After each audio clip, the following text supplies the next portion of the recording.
શાકની પણ જરૂર ના પડે અને મહિનાઓ સુધી સ્ટોર કરી શકાય તેવું આજે આપણે મરચાં અને કેરીનું ઇન્સ્ટન્ટ અથાણું બનાવવાના છીએ।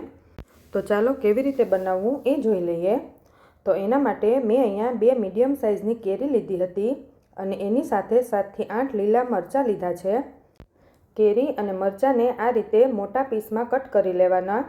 કેરીની આપણે છાલ ઉતારવાની કોઈ જ જરૂર નથી અને મરચાં તમે જો વધારે તીખું પસંદ હોય તો તમે તીખા લીલા મરચાં પણ લઈ શકો છો। આ મીડિયમ તીખા લીલા મરચાં લીધા છે। હવે તેને આપણે ચોપરમાં આ રીતે અધકચરું ચોપ કરી લેવાનું। તમે મિક્સરમાં પણ કરી શકો છો પણ મિક્સરમાં તેની પેસ્ટ ન થઈ જાય તેનું ખાસ ધ્યાન રાખવાનું। હવે આપણે એક મસાલો બનાવી લઈએ। તો તેના માટે 1 ચમચી મેથી, 2 ચમચી વરિયાળી, 1 ચમચી રાઈ અને 1 ચમચી પીળા જે રાઈના કુરિયા આવે એ લીધા છે। તેને આપણે સ્લો ફ્લેમ પર શેકી લેવાના છે। તેમાંથી એકદમ સરસ સુગંધ આવવા માંડે ત્યાં સુધી આપણે શેકવાના છે। તો મેથી આપણી શેકાશે એટલે એકદમ સરસ સુગંધ આવશે। ગેસની ફ્લેમ એકદમ સ્લો જ રાખવાની છે। સ્લો ફ્લેમ પર શેકીએ તો મસાલા આપણા બળી પણ નહીં જાય અને એકદમ સરસ શેકાઈ પણ જશે। તો મસાલા આપણા શેકાઈ ગયા છે તો આપણે તેને હવે ઠંડા કરવા માટે બીજી એક પ્લેટમાં લઈ લીધા। હવે એ જ પેનમાં આપણે 7 થી 8 ટેબલ સ્પૂન જેટલું તેલ લેવાનું છે। તેલ તમે વધારે ઓછું એડ કરી શકો છો। જો તમારે લાંબો સમય સુધી સાચવી રાખવું હોય તો તેલનું પ્રમાણ થોડું વધારે રાખવાનું।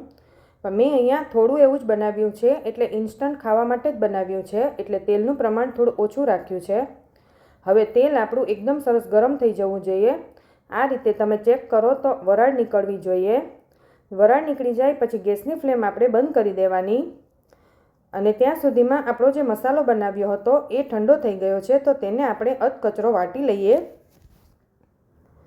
મસાલો આપણો અધકચરો આ રીતે વટાઈ ગયો છે તો એ મસાલાને આપણે જે કેરીનો કૂચો કરીને રાખ્યો હતો એમાં એડ કરી દેવાનો। પછી મીઠું સ્વાદ પ્રમાણે એડ કરી દઈએ। મેં અહીંયા 1 ચમચી જેટલું એડ કર્યું છે। અડધી ચમચી જેટલી હળદર, અડધી ચમચી જેટલું લાલ મરચું। લાલ મરચુંનું પ્રમાણ તમે તીખું વધારે ખાવું હોય તો એડ કરી શકો છો વધારે અને જો તમે તીખા લીલા મરચાં લીધા હોય તો તમે ના એડ કરો તો પણ ચાલે। હવે બધો જ મસાલો સારી રીતે મિક્સ કરી દઈએ। હવે ત્યાં સુધીમાં જોઈએ તો આપણું તેલ થોડું ઠંડુ થઈ ગયું। અત્યારે તેલ નવ શેકું ગરમ છે તો તેમાં આપણે અડધી ચમચી વરિયાળી, અડધી ચમચી મેથી અને 1 ચમચી જેટલી હિંગ એડ કરી દેવાની।